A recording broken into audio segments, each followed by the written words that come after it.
Okay, so you're thinking of buying an Accord Euro CR9.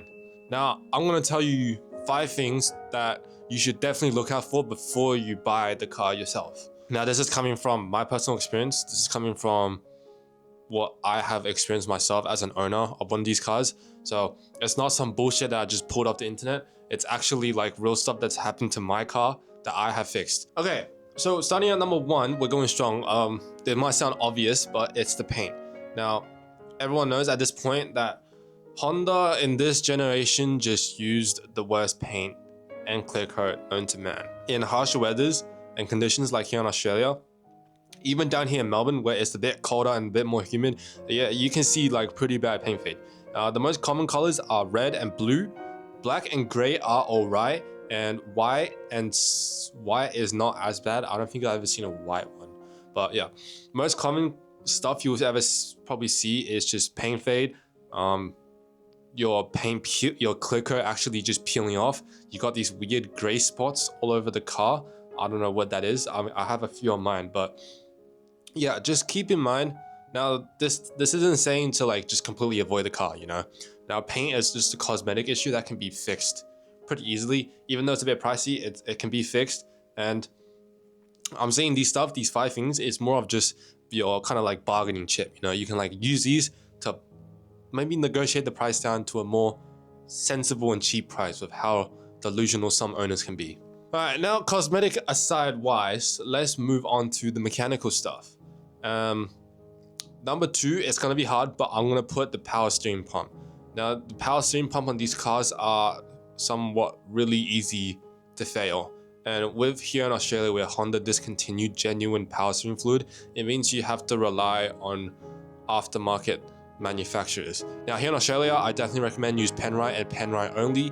Penrite HPSO, I think that is the closest you can get to Honda genuine, and it won't absolutely destroy your power steering system. But yeah, power steering pumps are the most prone to fail. Typically, they're not just gonna explode themselves, they're just gonna like leak. But I don't know. In my case, mine was just a leak. But yeah, these cars are approaching 20 years old. Even the later models, the 07 and 08, are approaching 20 years old. So just keep in mind how old these are. And if the power steering has never ever been touched by the owners, there's a good chance that it's probably gonna shit itself.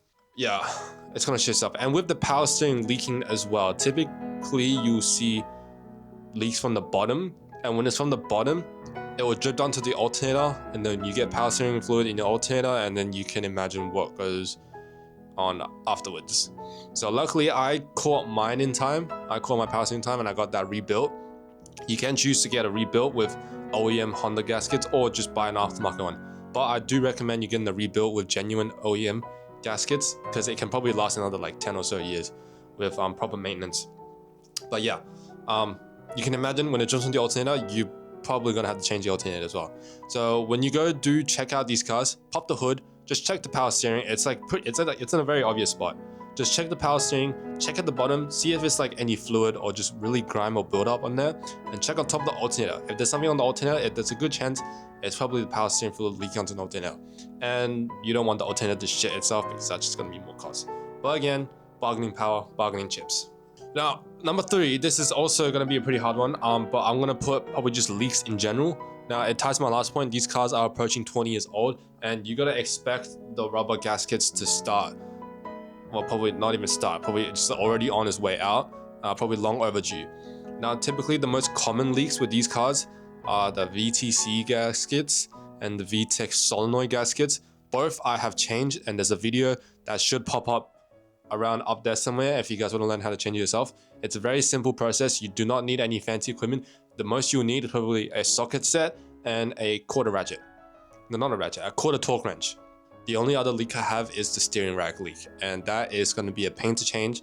I don't know how I'm going to change it myself. But yeah, leaks. 20-year-old cars, they are going to leak. Again, with those age-wise wear and tear stuff, your bushings. Okay, 20-year-old cars, the bushings never changed. They're probably on its way already. Now for mine, I changed all of my bushings on my control arms and all this other stuff. Total cost me 1.2k. That's because I got someone else to do it because I didn't have the tools back then to do it myself. But yeah, Again, these cars are approaching 20 years old, so the bushings are probably already on its way out. Alright, now coming in at last, number 5, it's gonna be the bumper sag. Now these cars are notorious for bumper sagging. I think if you guys have seen my clips, I've tried fixing it for free and with a lift kit. I think the lift kit did turn out with a better result, but the free method does the job pretty well. If you guys want to watch those videos, I think it's up here somewhere. But yeah, these cars are notorious for bumper sagging. Why? Because the headlight, you got the headlight assembly here, and you got the actual bumper bracket that it hooks onto. The bracket over time, since there's nothing supporting it, only this side that's holding it on, over time, with the vibrations and stuff, the bumper slowly drags it down and it creates an ugly gap. Again, $80 JT spec lift kit will fix that perfectly, perfect fitment. You don't have to fabricate anything, except if you're in the US. I don't think it's confirmed fitment for the TSX, so you might have to do some fabrication yourself. But I think other than that, the Accord, I think the JDM markets, I think they all fit just perfectly. Now, for those who've watched to the end of the video, thank you so much. Again, if you guys do enjoy these videos, please let me know down in the comments. Let me know what you guys want to see next. I do enjoy making these just yap videos. I do like to yap myself. But yeah, if you guys want to see more of these kinds of videos, let me know.